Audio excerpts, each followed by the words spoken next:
Welcome to the Wolf Pack. I'm Peyton Wolf, and today we have Nate Blackwell and Tim Perry. Welcome in, guys. Thank you. Thank you. Just have a couple questions for you. Let's start with Tim Perry. What is the best and worst place that you have traveled in the NBA? The best and worst place? I think the best place is, I got to say, New York City. I love New York. Mm-hmm. When I'm there, I'm in heaven. Right. I love being around a lot of people, Yeah. famous people, so that's the best. And it has a certain era to it, Yeah. you know. What about the worst? Worst place, I got to say, is Utah. Nothing to do except eat seafood. That's it. And you stay in the hotel that day. Yeah. Okay, Nate, what was the atmosphere like when you played at Temple? Was it fun?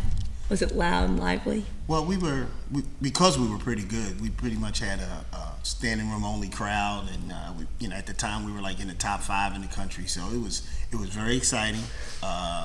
It was new for us because we were like really just establishing ourselves as like a powerhouse, national team. And so it was an exciting period. The fans was excited. We were excited. The school was excited. The city of Philadelphia was excited. So it was pretty good. Okay. Back to Tim. What was the hardest part about being in the NBA? The hardest part, I thought it was my first year. I mean, the season is so long. When we lost against the LA Lakers. I played for the Phoenix Suns first, and in college you play about 34, 36 games tops, and there you play about almost 100 games. Oh, wow. Because the first 8 games are preseason games, then you have 82 regular season games, then you have the playoffs. Right. And before the playoffs started, I was almost burnt out. So that was my hardest year because it's so long and you think it's about to be over. Yeah. It's never over. It's never over. Okay, Nate, what did you love most about playing at Temple? What's your favorite memory? My teammates. We had a very close knit group of guys. Coming out of high school, none of us was like all Americans. Although some of us were highly recruited. We built it together, and we all grew together, and we got good together. So it was like we had a real good camaraderie amongst us, and that was my fondest thing. Was I remember my teammates with a lot of love. That's good. Okay, Tim, which team did you love most playing on when you were in the NBA? Ooh, That's an easy. I'll plead the fifth. The fifth. I plead the fifth. Okay. I had a great time on all the teams, though. That is okay. What was the funnest city that you played for? Like the team that you played for? Which city did you like living in the most? I think I was happy back here, back in Philadelphia. But I love playing for the Phoenix Suns because the weather for the So nice. Yeah, so nice. You can't beat the weather. The wintertime weather, fall and spring. Summertime, you got to get out of there. You got to get out. But everything in Arizona is like kind of laid back, and here it's a lot faster in the city. Yeah. So I like them both.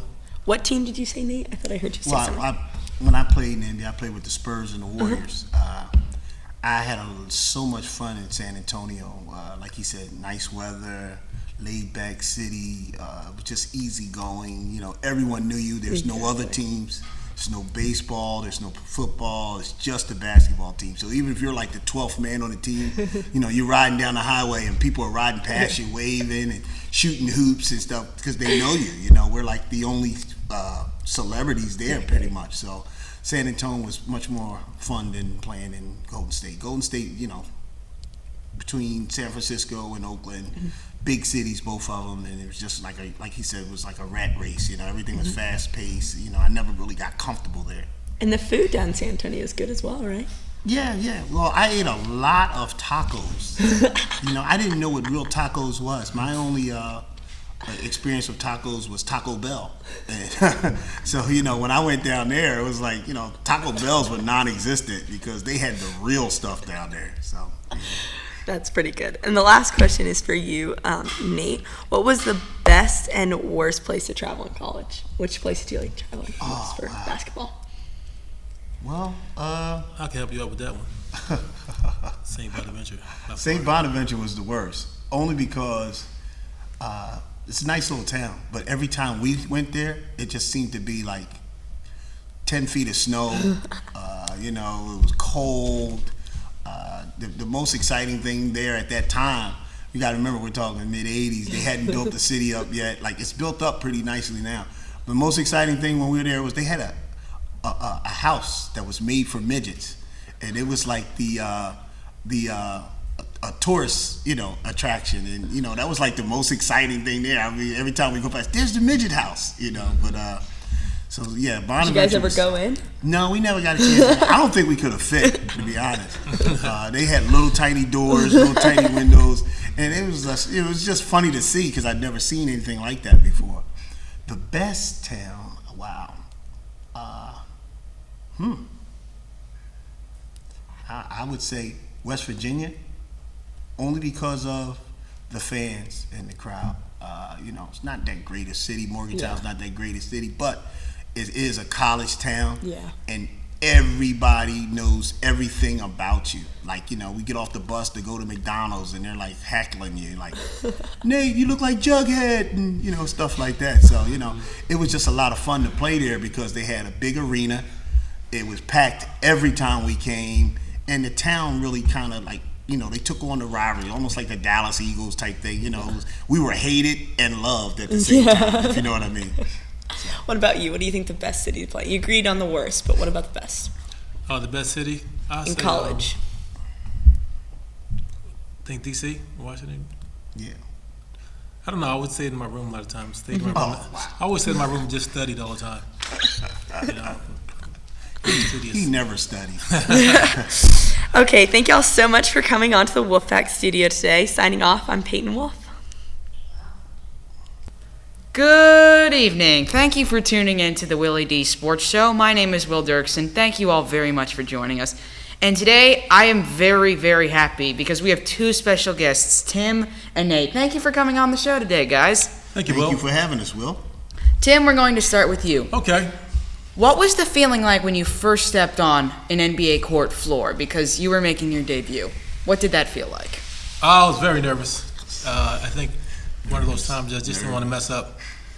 First game and preseason game, you still want to mess up. So I think at everything, I was nervous because I was a high draft pick and the city was kind of like depending on me. Were you drafted as a lottery pick or? Yes, I was a lottery pick. I was number 7 pick in the draft. Wow, that's very good. Yep, thank you. I remember that day, too. The funniest thing about that was my first day the first game I played in the NBA, I didn't have any nervous jitters at all. Really? Until I got out on the court and I'm actually guarding Rolando Blackman, and it just all of a sudden hit me. I'm in the NBA. It was like, it was like a moment like, bow, I'm actually guarding Rolando Blackman. So it took me a minute to get, through the shock, but it was a lot of fun. All right, Nate, I understand a while back you were considered to be the heir to the Temple coaching thing. What was the coaching process like for you? Well, first of all, I had a great mentor. John Cheney, Hall of Famer, was, everything in terms of basketball knowledge. He knew everything. He had a scheme for how to win, and he also had a plan for how we were going to lose. And so I adopted his philosophy basically. So I had a pretty good guy to follow, and we did very well. Of 13 years that I coached, I think I was in the playoffs, in the NCAA's or the NIT, maybe all 13 years. Wow, that's very impressive. It's a pretty good record. All right, Tim. On a scale of 1 to 10, 1 being I can manage it, 10 being what just happened, how shocked were you when you found out that you were part of the Charles Barkley trade? You know what, though? I wasn't too surprised because I heard my name floating around in rumors. And I even came to the Phoenix Suns office, and I asked one of the coaches named Paul Westphal. And Paul Westphal is, he's a big Christian guy, and, so you expect from him to never lie to you and all. So out of everybody I knew, I knew I was going to get a good answer out of Paul Westphal. So I came to the office, and I said, Paul, am I getting traded to Philly, whatever? Or he's like, no, Tim, don't listen to rumors. So, so I was like, okay, I'm cool then, He said, as long as you're in the NBA, you can always hear rumors. And about 2 days later, I was out of there. I always say he was the worst trade ever. Barkley for Tim Perry. Terrible trade.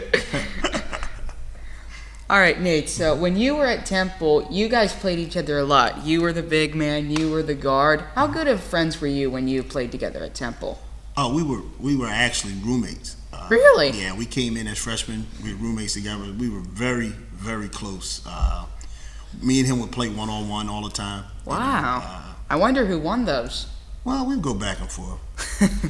Back then, I probably won most of them. Later on, he probably won most of them. But, he was too small. He didn't win none. Well, I used to have a rule when I played him because he was 6'9". There was no shooting in the lane. So everything had to be like a jump shot or like a somewhat of 3-pointer. Yeah. And my nickname was Hands of Stone. Because he would just take me in the lane and post me, and the game would be over. So, to make it competitive for both of us, we would play no layups, nothing in the lane. And, we did that forever. I mean, even when, up until maybe about 4 or 5 years ago, we would play one-on-one sometimes in the gym, me and him. Speaking of using your height to your advantage, Tim, I understand that when you were in the NBA, you competed in a lot of dunk contests. Did you dunk a lot in college? I think I dunked, sometimes. Anytime I had a chance, I dunked the ball. But I think what happened in the NBA, it's like a wide open game. And I was on a lot of fast breaks, so I dunked on almost every big man in the NBA. And the coach was like, "Whoa, I didn't know that." So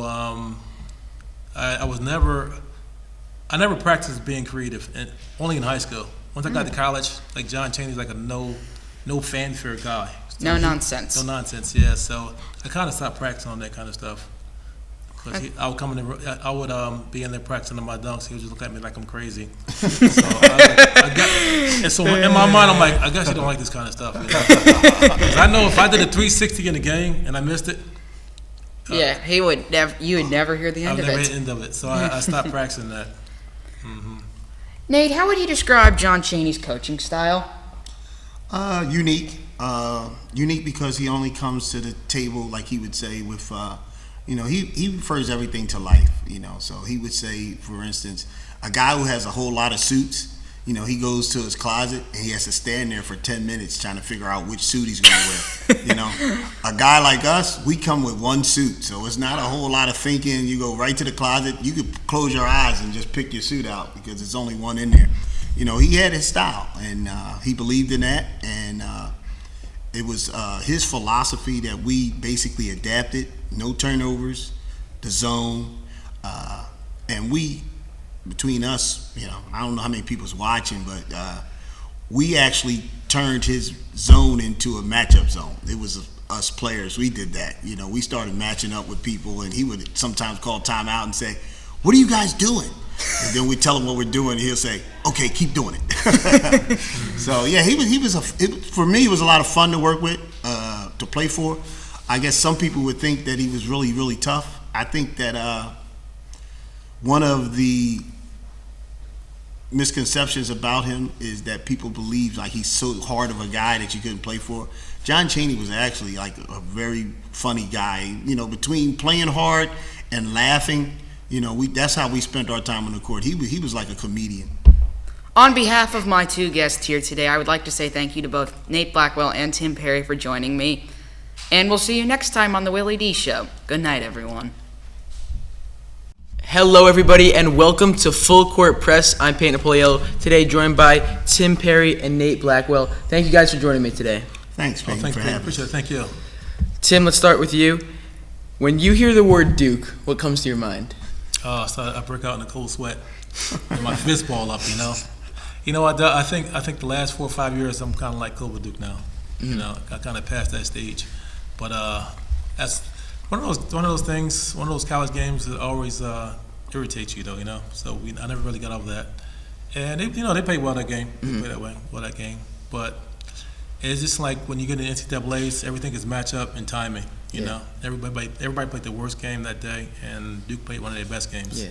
So, Nate, you played for the Spurs and the Warriors once you got to the NBA, and now those are two of the top teams in the NBA. So, do you root for them more now? Absolutely. I have a lot of bragging rights these last couple of years. So, I'm actually a big big Golden State fan. I love the way that they play basketball, and as I often tell Tim, I don't, when you're a guy who's played basketball for a long time and coached for a long time, I'm sort of what you call a basketball purist. I view the game probably a little different than most people.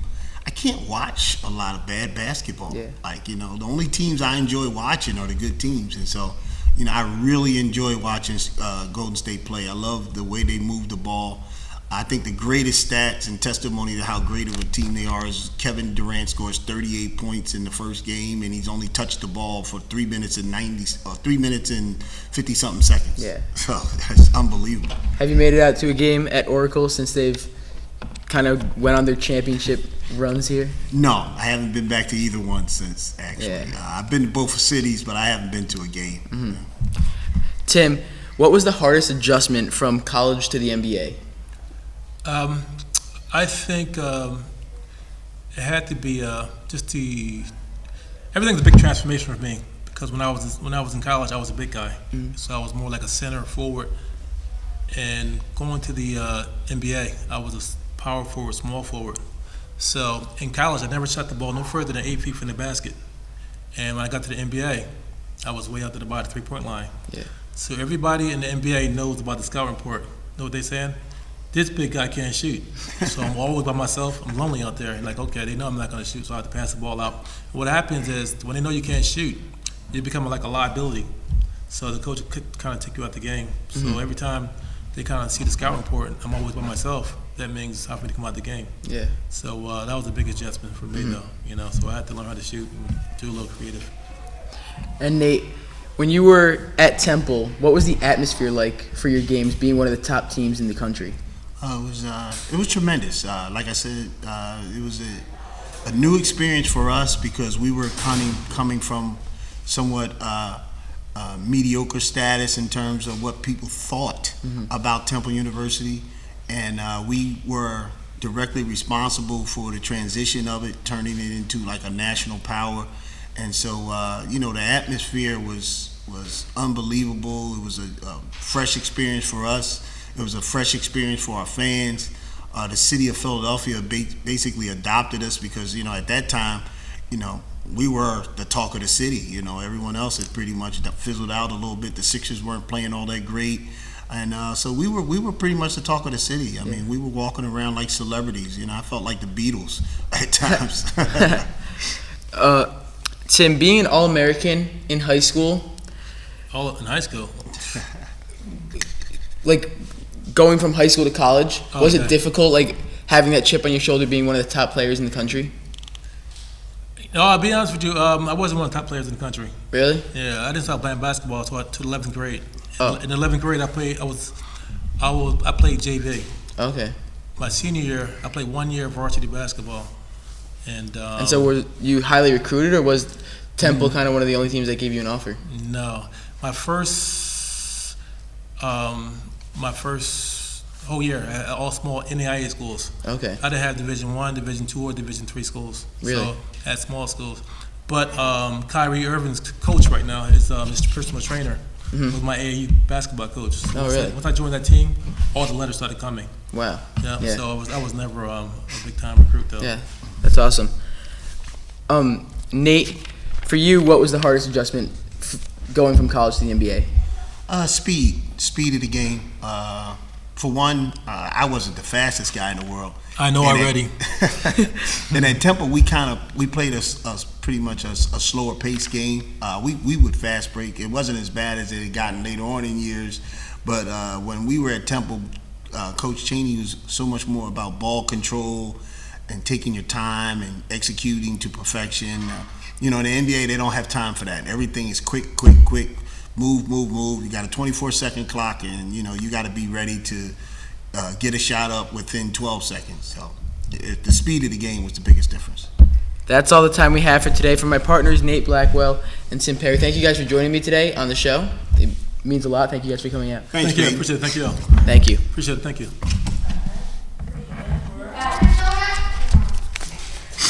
Hello and welcome back to the Vincent Tourage. I have two very special guests, guys. Thank you so much for coming on the show. Thanks, Vince. Appreciate it. Thank you. All right, let's just get rapid fire right now.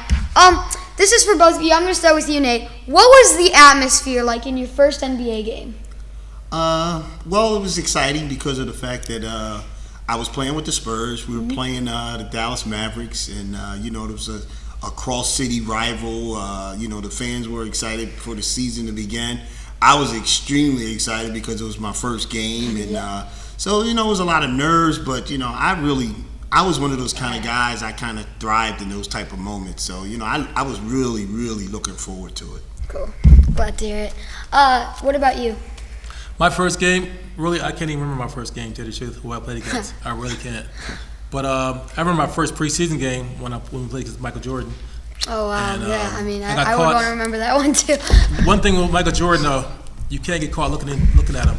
Because what happens is, while you're looking at him, he'll backdoor you, Yeah. So once he backdoor you, that's when the coach takes you out of the game, for alley-oop dunk, Yeah. And then this one is also for you. How did you feel about the dunk contests? Oh, you know what? By the way, you're a really good dunker. Thank you, appreciate it, thank you. That's what Nate thinks, too. Dunk Contest, my first year, I was pretty nervous, but I got used to it. I think my second dunk contest, I lost my confidence doing it because I saw what happened was I came up with a game plan, and I was supposed to do certain dunks, and somebody else did them already. So I didn't want to do the same dunk. So I just ended up doing anything, and the fans was like, "What the heck was that?" But it was definitely really good. I mean, oh, thank you. Got more than 1 million views on YouTube. Because it's funny. I mean, it was good. It was pretty good. And then, which one was your favorite, 93 or 95? 95, I think. 95? Was my favorite, yeah. Okay. This one, Nate, this is for you. What was your favorite part about the NBA? Well, I love the traveling. I was one of those guys that liked to move around, so I love the fact that we would be going to different cities and going to different places. Even in the preseason, I found myself in places where I would probably never ever be again, like Missoula, Montana, and I actually saw a bear there. It's the traveling was a lot of fun for me. But after a while, it wears on you. But the most exciting thing was going from city to city and seeing the different fans and getting a chance to see all the different cities. All right. Well, I mean, yeah, obviously traveling would seem like a lot of fun. Tim, this one's for you. What is your greatest accomplishment in the NBA? My greatest accomplishment, I think, I don't know. I thought my fourth year playing with the Phoenix Suns, I thought I had a really good year, and I thought I was almost ready for All-Star level, though, Yeah. And then I got traded to Philadelphia, and the style of the game changed. I'm more of an up and down guy. I like to run and gun, Yeah. And here we were kind of slowed down basketball, so.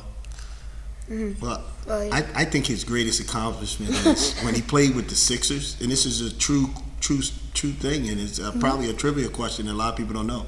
At one point, Tim Perry had made the most 3-pointers of any Sixers in a basketball game. Here's a guy who wasn't a 3-point shooter. Good job. Yeah. All right. Well, I just have a couple more questions. This is for both of you. I'm going to start with you, Nate. What was the most difference between being in college to the NBA? Speed of the game. Again, like I said, the game was just much faster when you play on the NBA level. We had a 35-second clock. And at one point in college, I think our first 2 years, we didn't have a clock at all. So we could take our time. In the NBA, it's 24-second clock, and you got to get the ball up and get into a play right away. So everything was speed in the NBA. What about you? I think with the physicality, me entering into the NBA, and I'm weighing about 225, and I'm playing against guys who are like 250 and stronger than me. Usually in college, I kind of got what I wanted to. Right. And the NBA is a lot harder. It's a lot stronger. And it's funny because a lot of times what you do though, and bigger. In college, I'm posting up like 4 and 6 feet from the basket, and those guys are so strong. I'm posting up 8 to 10 feet from the basket. So that's a lot. You're a lot further than Yeah. And things are a lot tougher. Yeah. I would definitely understand that. Yeah. All right. Final question, also for both of you. Who is your favorite NBA player and why?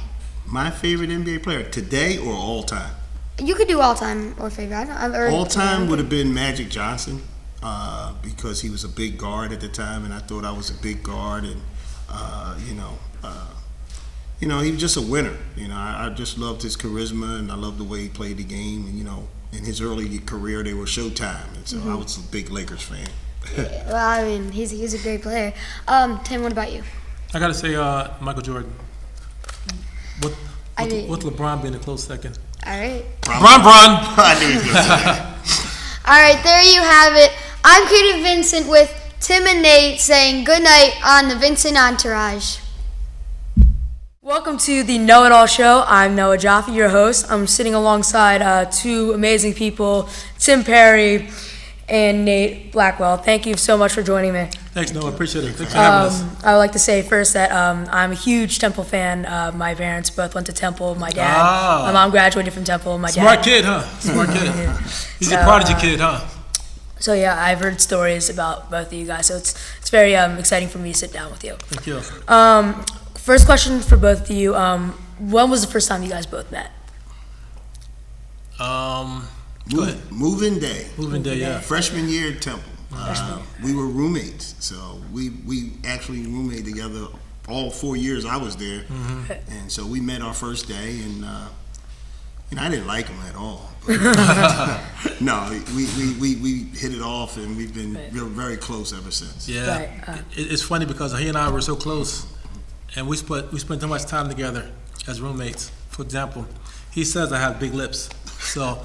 In the middle of nighttime, every night, about 12 o'clock at nighttime, we have a suite. 2 in this room, 2 in this room. It's a hallway with a mirror. Every time, Nate does this every day. At nighttime, he puts the Vaseline, puts it on his lips, and he opens the whole jar and puts the jar against my lips because I have big lips. I supposed to have big lips, so it's like one of the things we always did, though. Oh, is that the Kylie Jenner lip challenge? I guess so, yeah, I know. Next question. For you, Nate, as some of you may know, you had some personal problems. You were, a recruit for being John Cheney's successor. What do you think you could have done differently? Well, one of the things I do right now, Noah, is I go around and I speak at camps, and I talk to children and kids about choices we make and decisions we make, and how you have to stop and think before you do things. My problem was at that time I was a people pleaser, and I wanted to be considered a good guy with everybody, good guys and bad guys, and so it led me down a path which I regret, but I look at everything in life as life experiences. It's just an experience for me, and hopefully I can help someone else to avoid those type of mistakes that I made. Thank you very much. As many people know, and especially I know, you guys had a big upset to Duke, and I'm sorry to have to bring this up, but how do you think that really changed you, your playing style, and how that influenced you? Oh, when we lost against Duke, nothing changed really. Nothing changed. I thought normally when we struggle in the game, we have like about 4 or 5 good scorers on our team, and somebody gonna get it going. Right. Mainly 2 guys gonna get it going. And that particular game, nobody got it going, except I got it going. That was normally 2 guys get it going. Right. Always 2 guys. Somebody start getting like Nate can come out. Nate can come out in the game and go 0 for 10. In the second half, he gets it going, and somebody else gets it going. But that particular game, nobody got it going. Right. Even though Coach, not take nothing about Coach K, he's a great coach. Yeah, definitely. I think he's probably regarded as the greatest of all time, and just in my opinion, I think that he's such a good kid. Sound like a Duke guy. No. I'm sorry, I'm gonna have to put. I'm a bit of a Duke guy, so it's a bandwagon. I like that. He's a great guy. I know him very well. He's a good guy. We just talked about your challenges that you have faced. How do you deal with your ups and downs? As you just had heart surgery, and how do you deal with those? Well,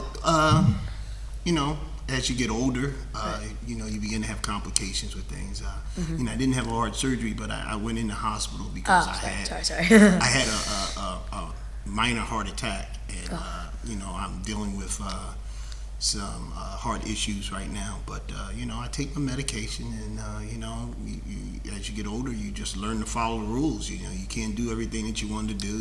I ate carefree in the past, and I did what I wanted to do. As Tim would tell you, my favorite. You love wings. My favorite food is wings, buffalo wings. So is mine. And I used to salt them up, and I what caused the heart attack was the fact that I had high blood pressure, and so I just have to really monitor that now, and I stay on top of it. Well, it's good to see that you're healthy and out here talking with us. Thank you. You played overseas for a few seasons. I got two questions for you. What was the biggest difference, and what really influenced you to play overseas? I think I went overseas because I was playing for the Nets, Right. and I started to get knee problems for the first time. Mm-hmm. And over there, less games. NBA, you might play 82 games, whatever. Right. Hit over there, 36 games. Okay. So the games really did it, Right. Yeah. And you see many players, just saying notably Allen Iverson and Joe Bryant, somebody from Philadelphia, who play overseas to just better. Yeah. Overseas is tough because Right. you're not at home, and it's like you feel like you're in the service. You're not coming home too many times. That's what it feels like. All right. Well, we're gonna have to wrap it up. Really thanks, guys, for being here. Two players that I think are great people, and So thank you for watching Know It All. I'm your host, Noah Jaffe. Thank you very much. No, thank you. All right. Before we go, I'm sorry. We're gonna have to take a selfie. Yeah, Pomino Beach. Hello and welcome back to Katz Corner. I'm Tyler Katz, joined alongside Tim Perry and Nate Blackwell. Today, with our interview, the first question is for you, Tim. You were involved in the trade that sent Charles Barkley to the Phoenix Suns. Mm-hmm. Charles Barkley came out and said that the only reason that the Suns involved you in that trade was for the number 34 to be open for Barkley. What do you think about that? I like that one. I like that one. No, it's funny because when I came here, when I came to the 76ers, I wanted 34. They wouldn't give it to me. But Charles got my number coming out there, though. I don't know. I was pretty excited about the trade, and I think I made part of history because Charles Barkley is one of the 50th best players in the country. I mean, ever to play basketball. So it's a great accomplishment. And no matter what was going on as far as the trade room in that particular year, I was always in it. So it's good, though. All right. The next question will be for you, Nate. You were John Cheney's first recruit coming into Temple for what would become Temple's golden age. So how do you feel about being the first building block for that Temple dynasty? Well, I felt pretty good. He started. I was number one, and Timmy was actually number two. So, you have his first two recruits ever for that, like you said, the building of that dynasty, so to speak. It was an exciting time for us. He came in with the promise that we were going to be that good, and he helped us to become that good, and he lived up to his end of it. We wish we could have got him to a Final Four, but it was exciting. It was exciting, and he was a great guy to play for, and he's an unbelievable coach. All right, heading back to you, Tim. You were selected in 1988, 7th overall, a lottery pick. Today we see lottery picks as the greatest in the college draft class. So what was it like having the honor of being selected in the top 10 overall? You know what, though? I knew I was going. I knew I had a great senior tournament. I played in the Orlando Classic, and what happened was nobody knew I could run. That's my favorite thing. I ran track as a kid, and I was always fast, and people thought I was. People thought I was. So those particular games, we played 3 games, and averaged about 28, 29 points a game. And in college, averaged 14 points a game. So I had a lot of layups, a lot of dunks, and that was my style of play. So that really brought me up. I thought I was going to be the number 5 pick in the draft for Golden State, but they ended up picking Mitch Richmond. What happened with that one is they showed me shoot 3-pointers. They made me shoot like 100 threes, and I probably made about 3 of them. And I said, listen, I'm not going to Golden State. So I kind of knew I was going to be right in the top 10, though. Okay, so the next question will be for the both of you. Going to the 1988 NCAA tournament, 3 wins away from being national champions. Can you share the emotion after that game, not only at Temple University, but in the locker room with the team after that loss to Duke? Well, he could better answer. I wasn't on that team. I'm sorry. I came out in apologize. '87. I apologize. It's the same feeling, but I was actually there. I watched the game, and for me, it was sad because I expected us being number 1 in the nation at the time. I was hoping that we would get to the Final Four, and it would have been a great accomplishment for Coach Cheney and for Tim and them, because they worked really hard to get where they got, and the upset was really hard. And like he said earlier, it was just one of those days where everything went bad, and he was probably the only player that really played well that day for us. Mm-hmm. Yeah, as far as that Duke game, though, like I said, nothing went right that day. Nothing went right. And after that game, I think everybody was in awe. Everybody, all the Temple fans, everybody cried. All my teammates just let it go. That's one thing people don't see as far as sports. When something happened, everybody cries. So, and Nate Blackwell over there, my friend, he was a crier. He cried every other game. I never cried, and I think I cried about 2 times in college, and that's one of the games I cried. I didn't cry that long though, because I was about to go to NBA. So, yeah, 7th overall. It was a short cry.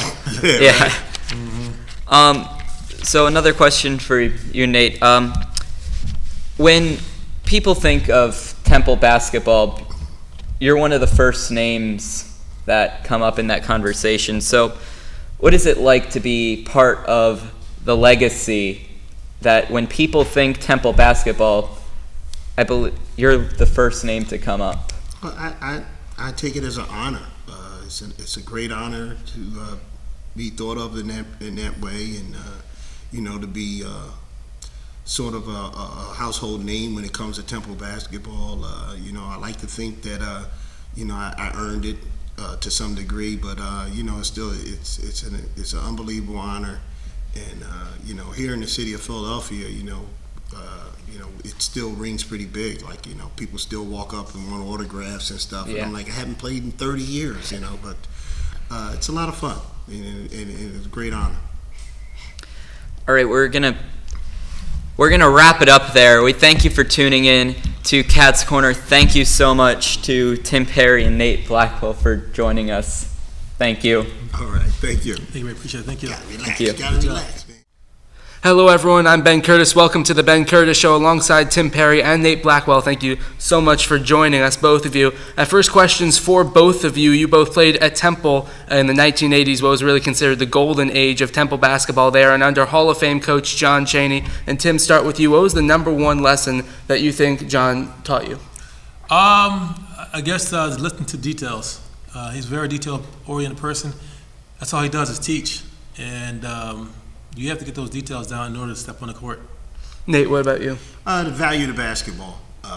We were, the 4 years that I played, we were number 1 in the country at the least amount of turnovers, and he was the first person to even bring that into the conversation. Before I got to Temple, no one ever talked about turnovers, but he made it a stress point every day. We talked about turnovers and lack of.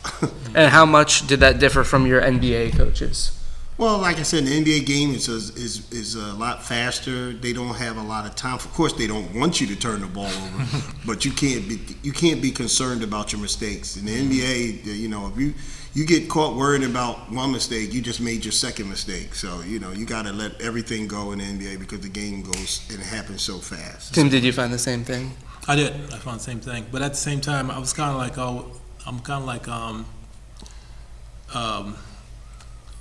about turnovers. That's just me, though. I never wanted to commit turnovers, so it's one of those things. Well, in the 1988 season, Temple obviously had a phenomenal run to the Elite Eight, had a phenomenal regular season as well. How much do you think, in a very crowded Philadelphia sports landscape, city of Philadelphia really revolved around that team? Yeah, I think the whole team took over the whole city followed us. We had our first blue chip player. His name was Mark Macon, and he was college Mr. Basketball. As a freshman, very focused. And normally you get a freshman coming in, they're not that good though, And he really lived up to the hype. And what happened was we were good the following year. We were top 5 in the country, so everybody knew we were going to be almost just better, once we got Nate out the door. Well, Nate, you actually missed that 1988 season. What was it like looking back from the outside, watching your teammates succeed? Well, I was very proud and very braggart. I was playing in the NBA at the time, so it was a great time for me personally, and then to see that the team was doing so well. I was actually bragging to my teammates, making bets on games with my teammates, and I was a toast of the city for pretty much for that year. With like I said, playing in the NBA, and then also having my team be the #1 team in the country. It was like a phenomenal basketball year for me. And Nate, your NBA season and career didn't really work out. Personal problems off the court. What would you say is your biggest regret from your professional career? Well, of course, I would have loved to have played a lot longer, but I got branded as a partier earlier, which kind of followed me everywhere I went. And if I have any regret, is that I didn't put the work in that I probably needed to put in to have a long career. Put it that way. Tim, you, after your NBA career, played overseas for a few years in Spain. Would you say that Spain is a viable option to become a basketball hotbed in the future, judging from your time there? Yeah, I think it is. When I was over there, I loved it. I had a great time. People over there are nice. There's just one thing about it, it's just tough over there as far as being over there. You're over there about 9 to 10 months out the year, so that's the hardest part. But it's called like international basketball. It's not college and it's not NBA, so the rules are different and they play a little different style. And John Cheney, he always said we have to know how to dance to all the music. So that's what happens though. So they put you out there and you don't really know the language, and that's going to be a barrier. So you just have to adjust to everything else. Nate, did you ever consider playing overseas? Actually, I was on my way overseas, and John Cheney offered me a coaching position, and I changed my mind at the last minute and decided that I would rather coach, and that's how I began my coaching career. Well, off of that, you were going to be the heir apparent to the Temple basketball program. You obviously things did not work out. Where do you see yourself was the linchpin as to how it went wrong? Well, of course, like I said, I involved myself with doing some negative things, and it caught up to me. And like I said, I don't live my life trying to have regrets, but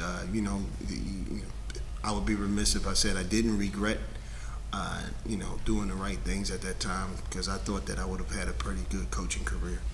Gentlemen, thank you so much for joining us on the Ben Curtis Show. That's all the time we have for right now. I'm Ben Curtis. Good night. Hi, I'm Griffin Hill here on the SBC Live Show. Today we have two special guests. We have Nate Blackwell and Tim Perry, two former NBA players, two former Temple stars, and we're just going to talk to them today and get some questions in. First, I have a question for both of you. You both were at one point A10 Player of the Year, and you both were stars at Temple.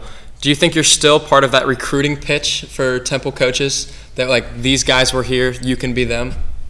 No, I don't. Good question. I never thought about that. I know back in the day, I used to call a couple players if they wanted a player to come to Temple. I would call the player and tell them what kind of program we had there. But I never thought about that as far as right now, though. Well, I think when you talk about Temple history, you probably couldn't go without mentioning one of us. In terms of if you're recruiting a guard, you would probably mention my name along with some of the other great guards that played at Temple. And if you're recruiting a big man, you would probably mention his name along with some of the other great big men that played. So maybe we're still part of the pitch, but it's been a long time, so I don't know. Yeah. Next, Tim, I have a question for you. Going back to that 1988 Duke game, a game you probably don't want to remember, is that something you still think about today, or do you recall specific plays that could have maybe changed the outcome of that game? I just watched that game for the first time about 4 or 5 months ago, And I think once I watched that game, it got a little better. I'm a little more happier now. But things just didn't go right that game. It was like one of the worst parts of that game. I'm not gonna blame it on the officials, but the officials, they were terrible that game. I don't want to get fined by the NBA or the NCAA's, but they were bad that game. And then another question for you is, going into the NBA, you were a high pick, 7th pick in the draft. Mm-hmm. Congratulations on that. Thank you. But I wanted to know, what was the biggest transition on your personal game taking it to that next level in the NBA? I think just being out of playing a different position, playing more on like small forward and power forward.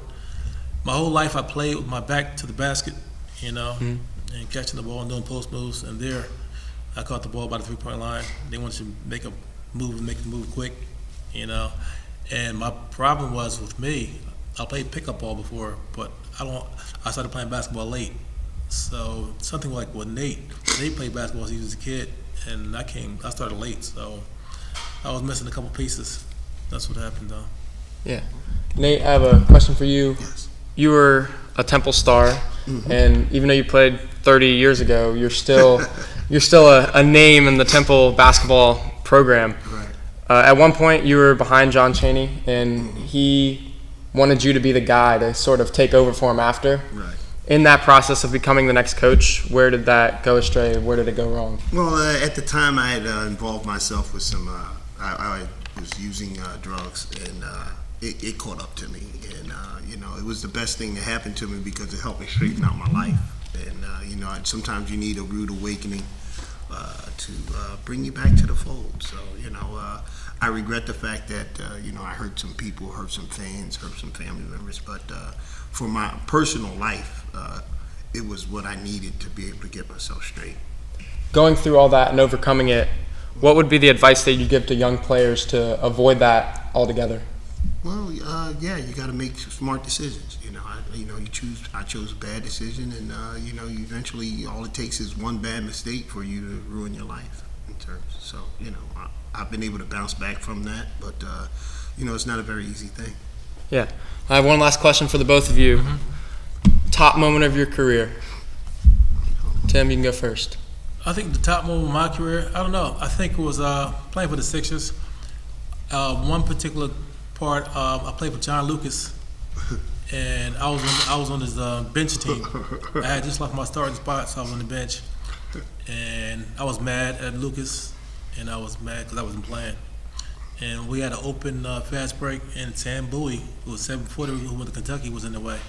And I dunked on him so hard. I never forgot that day. One of my most awesome dunks.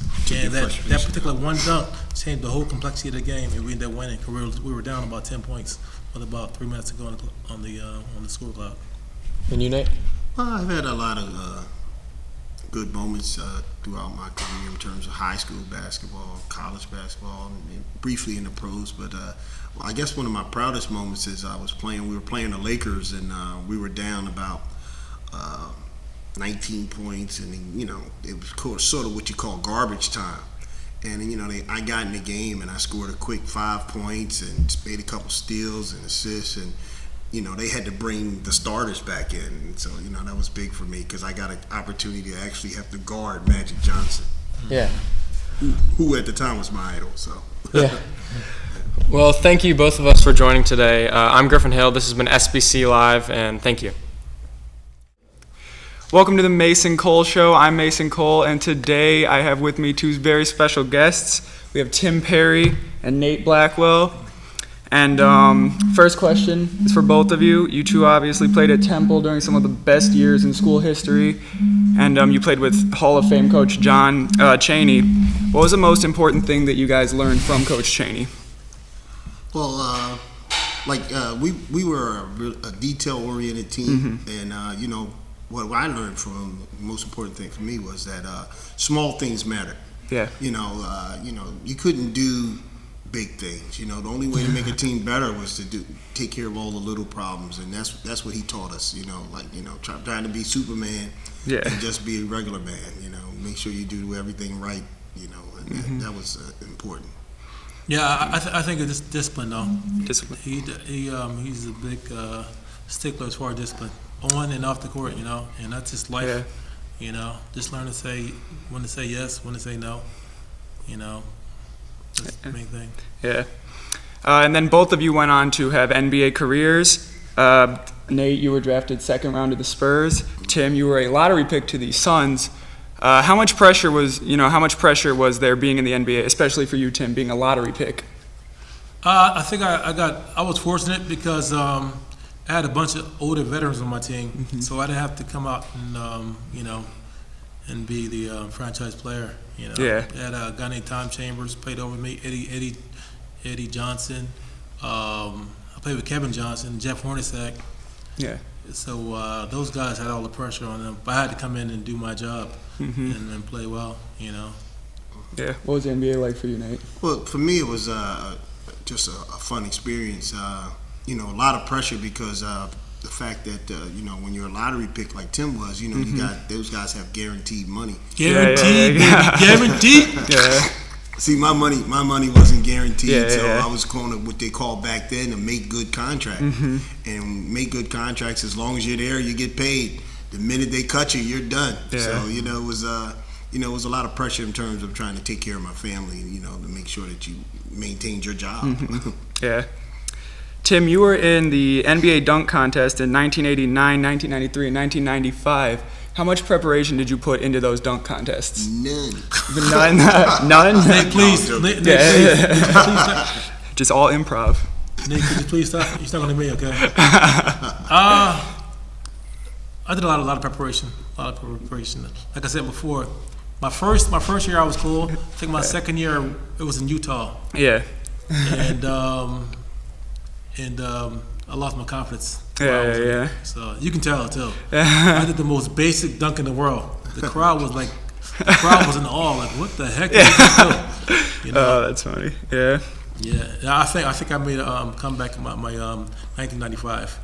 But my 1995 dunk contest, after I did that contest, I was out for about a week or 2 weeks because I was old.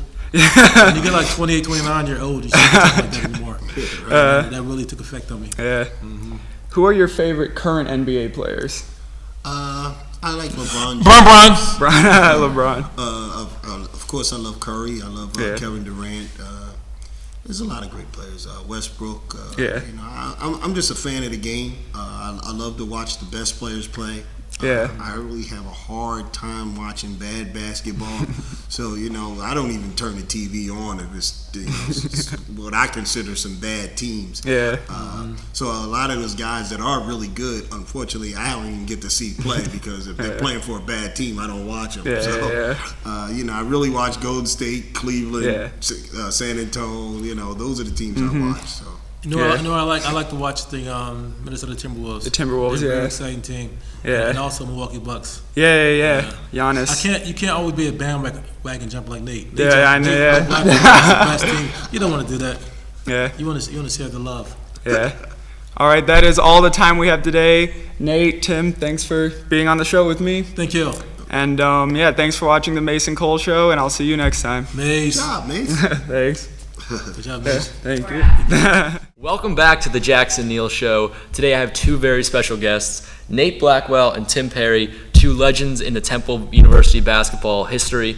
Just starting off with you, Tim, looking back at your time at Temple, what are some of your favorite memories? I just think just being like one of the best teams in the country and just traveling in every place you go is like a madhouse. You can go to a school and the school actually gets nobody at the games, and when we come to town, it's jam packed. It's like wall to wall, and everybody rooting against you. And it was fun. It was fun, and it's funny because the hardest team to beat was the teams that weren't that good because you really didn't get up for them. So that's always play a big part in my mind. Nate? Well, I think it was the whole process of building the program up. We like I said, we came from sort of what you would call middle of the pack type of team, D1 school. We weren't like bums, but we weren't considered great either. And so the whole development of the program in terms of us going from a household name, being big in the city, I remember walking around, and when we first got there, no one was looking for our autographs. And then by the time we got to be seniors, you couldn't walk down the street without signing autographs. So, it was the whole transition was just amazing to me, and that's like my fondest memory. Mm-hmm. At your time at Temple, you were coached by the legendary John Cheney. What are some things that he taught you, Tim?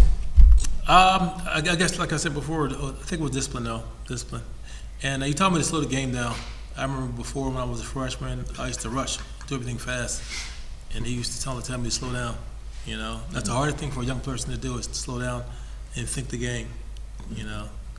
And that's one of the main things. Yeah. Well, he used to teach us to play the game in slow motion. Kind of visualize the game, visualize things before you actually do it. And he was an amazing coach. My fondest thing about Coach Cheney, which made me become a guy who listened to everything he said. Somewhere in the 85 season, we got off the plane and Villanova was getting off the plane with us. And he pulled us to the side and he told us that Villanova was going to win a championship. And they won the championship. And I still to the day don't know how he foreseen that, but it made me pay attention to him after that, because I was like, this guy knows what he's talking about.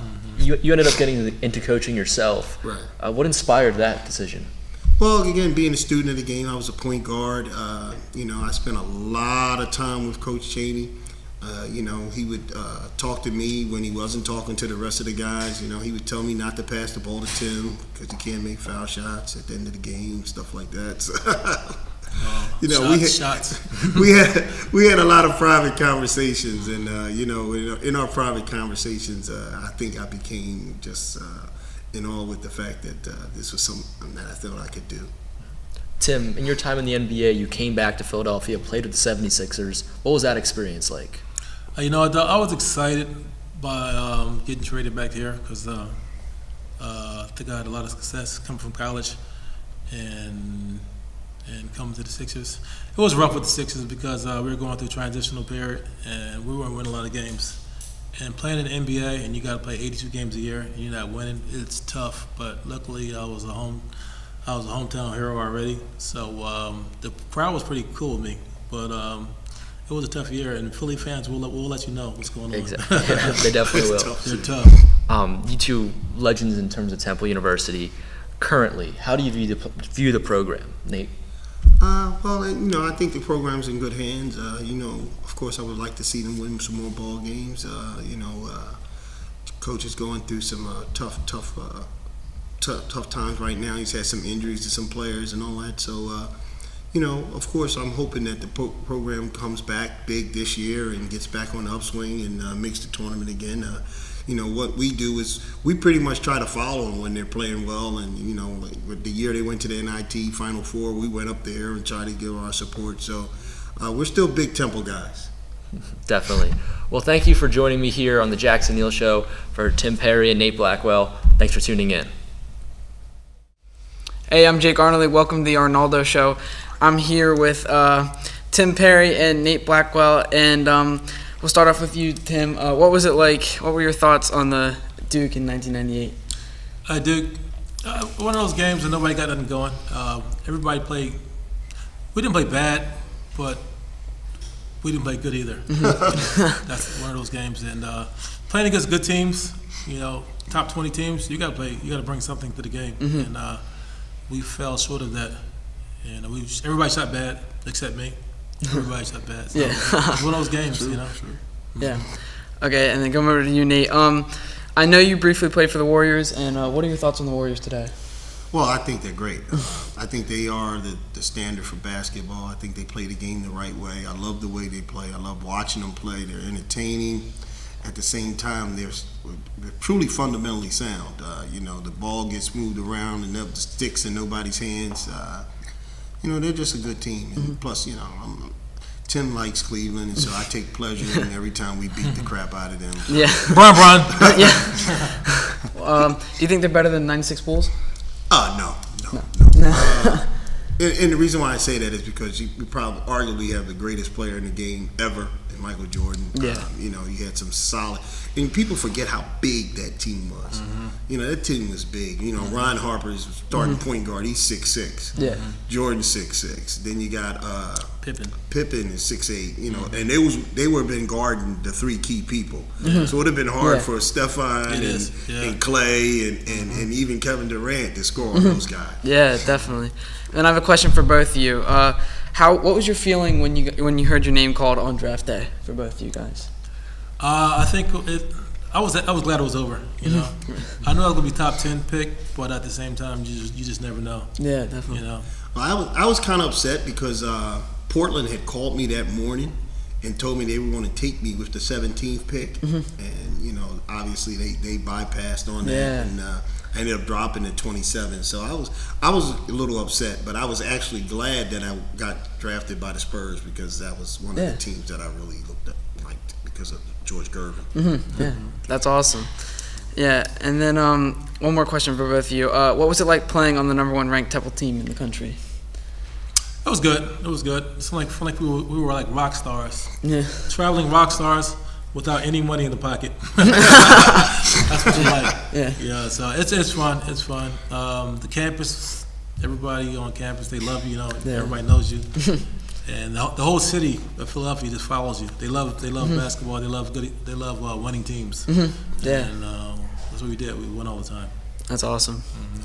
Well, you know, the last 2 years we were in the top 5, so you know, it was like Tim said, it was pretty much like being like, you know, felt like we were the Beatles. You know, everywhere we went, you know, the crowds were crazy. The people knew us. You know, you couldn't hide anymore. You know, we weren't secrets anymore, and you know, it was a fun feeling. And you know, I kind of relished the time. You know, I loved being those guys that when we walked into the place, you know, people would hush or talk about us and stuff like that. So I looked forward to it. Yeah, signing autographs and everything like that. Oh yeah, that was a pain in the butt. Oh really? But you know, hey, listen, you gotta appreciate fans. You know, sometimes it was troublesome, but you know, I remember I went to a Sizzler one time, and I sat at the Sizzler, and I must have signed like 100 autographs, man, and it was like terrible. My girlfriend was upset. Your hand was cramping up. But hey, man, you know, how often you get an opportunity to experience something like that? Yeah, that's awesome. Definitely. Yeah, was that the same for you, going to places like that, signing autographs? Yeah, it was. It was funny because one thing about our team though, like we were a braggadocious team, so other teams in the city, they still liked us though, you know. Yeah. A lot of times teams don't like you, but we never we never talked about any other team, you know. We never got into that little stuff, so everybody liked us though. Everybody. All right, thanks. Well, that'll wrap it up for this edition of the Arnaldo Show. I want to thank you for tuning in.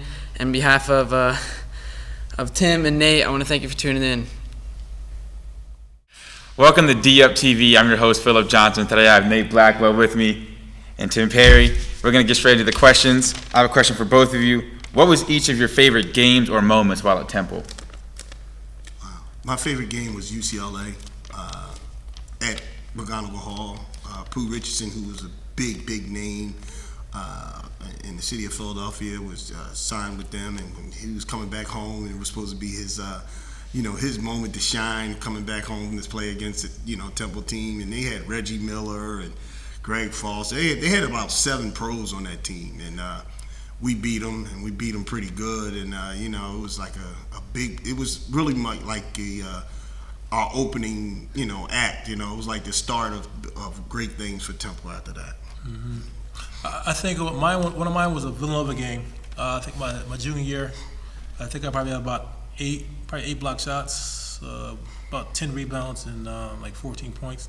Normally when I score like 14 points and 10 rebounds and a bunch of block shots, the team does well. So I really feel a big part of the team because what we do is sometimes I'll tell Nate, get up on the guard, and the guard will go around him and he run into me. And my main job is a shot blocker. So we kind of trick you into going to the basket. We're just setting you up for a block shot or getting your shot changed. So it's one of those things. That's very cool.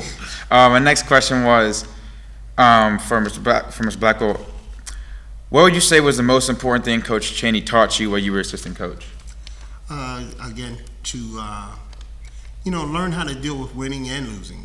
Acceptance of how you want to win and how you want to lose. We played a certain style of basketball, and Coach Cheney had a firm grip on if teams did certain things well against us, they were going to beat us. And as a coach, sometimes that's hard to accept. That any losses. But what Coach Cheney did was he designed winning and he designed losing. He said, if this happens and this happens, then we're going to have a tough day that day. And, I think you have to learn that if you plan to coach, because, you're going to have a lot of long seasons where you're not going to do so well, some seasons where you are going to do well, and you got to be able to learn to live with both of them. Okay. My next question is for you. During your NBA career, you had 3 stops in your career. Who did you enjoy playing with the most, and who did you enjoy playing with the least? I think I enjoyed playing with Kevin Johnson. Okay. Because when you have a point guard, points come easy, Yeah. Points come easy.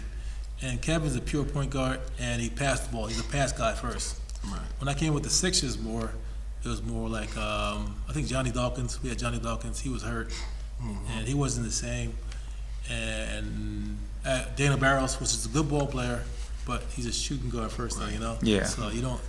Those little easy points get you going sometimes. Yeah. So sometimes in the game you might be struggling.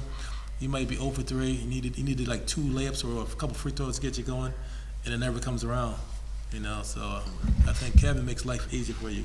Okay. So anytime Kevin was going out for dinner or whatever, I always pay for dinner. There's nothing like a good point guard. Nothing like a good point guard. And it's funny because Kevin's a real religious guy, and I would go to chapel. In the NBA, we go to chapel before the game, and I would go sometimes. So Kevin Johnson would say, "Tim, are you going to chapel?" I said, "No, not today." He'd just look at me like this.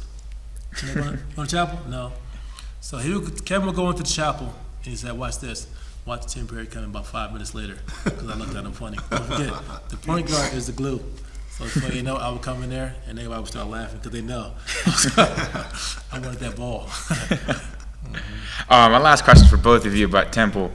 What were the 5 a.m. practices like? Wow. While at Temple. At the beginning, it's extremely hard. You don't prepare for nothing like that. It's hard enough getting up at 4:30 in the morning, and then you talk about actually playing basketball at 5 o'clock in the morning. It was very difficult.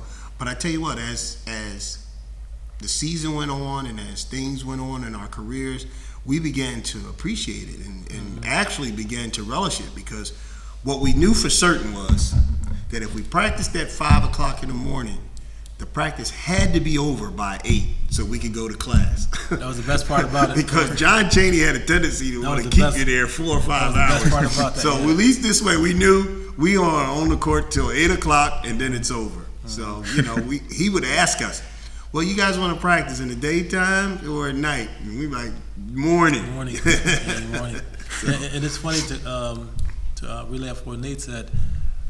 Like, when you were like walking in early in the morning in North Philly, walking down that one street, we were young, we're college kids, and we still hang out. Not hang out, but we go to bed late. We still go to bed, even though we have practice at 5 o'clock in the morning. We're still up at 2 o'clock. So sometimes, if we don't have a game, we can go to bed at 2 o'clock in the morning and sleep for 3 hours. And on the way to practice, only thing we do is walk and look at the ground. So if you ever want to come hit us in the back of the head, you can easily do it. We're tired. We be walking to practice like zombies. We're like zombies, and we know soon we step 1 foot on the court, energy level just picks up. Boop. But we were college kids. We just Coach Cheney did that for us to go to bed early. We never did though, Except unless we had a game that particular day though. Yeah, it's different. Yeah, his thinking was to force us to go to bed early, but it didn't work. It never worked. No. That's all the questions you have today for DFTV. I'm Philip Johnson with Nate Blackwell and Tim Perry. Thank you.